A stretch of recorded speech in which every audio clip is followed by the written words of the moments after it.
Imagine having dinner every evening with your family and children, laughing, sharing funny stories about each other's day. Spring break is coming, so the conversations are animated because everyone is excited about the annual week-long family fun in the sun vacation. Although you notice your 12-year-old isn't as enthusiastic as her older brother and two younger siblings, she dismisses the notion that anything is wrong after you repeatedly ask, "Is everything okay?" You eventually follow her advice and just let it go because you know that life will be more relaxed for the entire family really soon in less than 3 weeks because the 7-day Disney cruise takes place. Sadly, the trip never takes place because your family is unexpectedly shattered into a million pieces and life as you know it has abruptly ended. The magical joys of spring break won't be descending upon your family this year because tragically, your 12-year-old child has just committed suicide. If that tragic thought is well beyond incomprehensible to you, please know that I feel the same way, which is why I believe that all schools should implement anti-bullying awareness programs. Rebecca Ann Sedgwick was a bright and inquisitive 12-year-old girl who was bullied by a group of girls at school and repeatedly told to kill herself. Sadly, that's exactly what she did when the harassment pushed her to commit suicide and jumped off a building and died.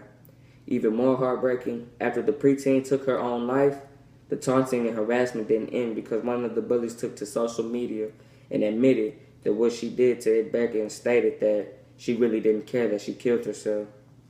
In order to persuade you that anti-bullying campaigns and education related to the cyberbullying awareness is desperately needed in the schools all across the nation, I would like to share with you what really anti-cyberbullying is, as well as a few startling statistics interconnected with the children desperately ending their own lives when bullying goes well beyond RIP, which stands for Reckless Internet Postings.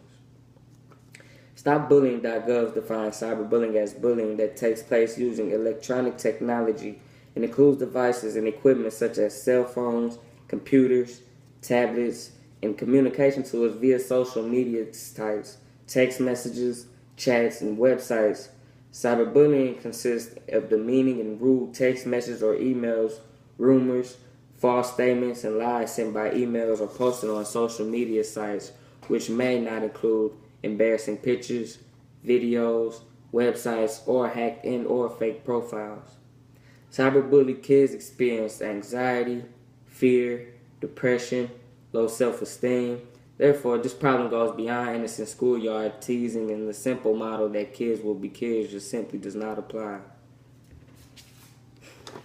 According to StopBullying.org, 42% say that they have been bullied online, 35% say they have been threatened online, 21% say they have received threatening emails or other messages, 58% admit someone has said something mean or hurtful to them online, 53% admit to having said something mean or hurtful to another person online.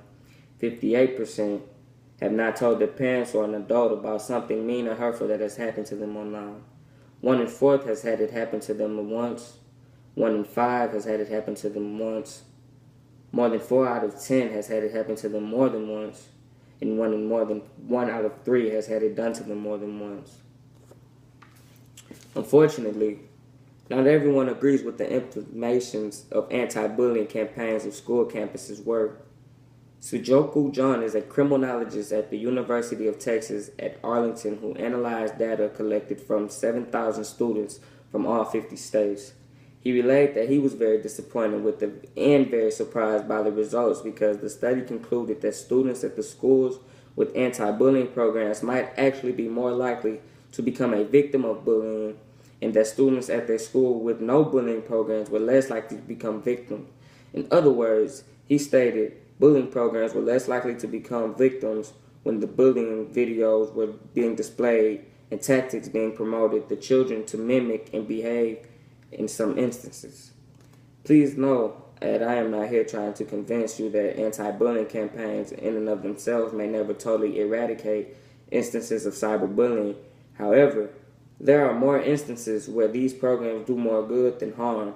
Therefore, we must come together and correct what isn't working as well as we like to, while we straighten the great programs that we delivered the superior results.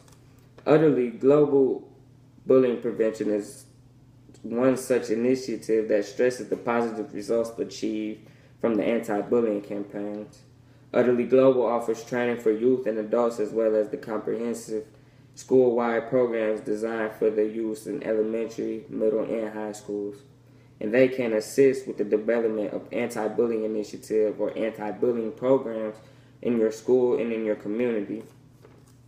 The most effective programs to reduce bullying start with the training and take comprehensive approach involving collaboration between educators, students, parents, and the community. Utterly Global utilizes the best practices in bullying prevention in the investigation as suggested by the U.S. Department of Education and the U.S. Department of Health and Human Services in the training of the programs.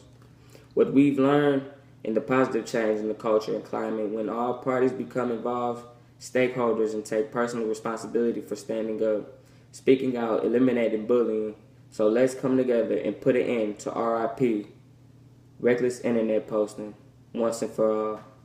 Thank you.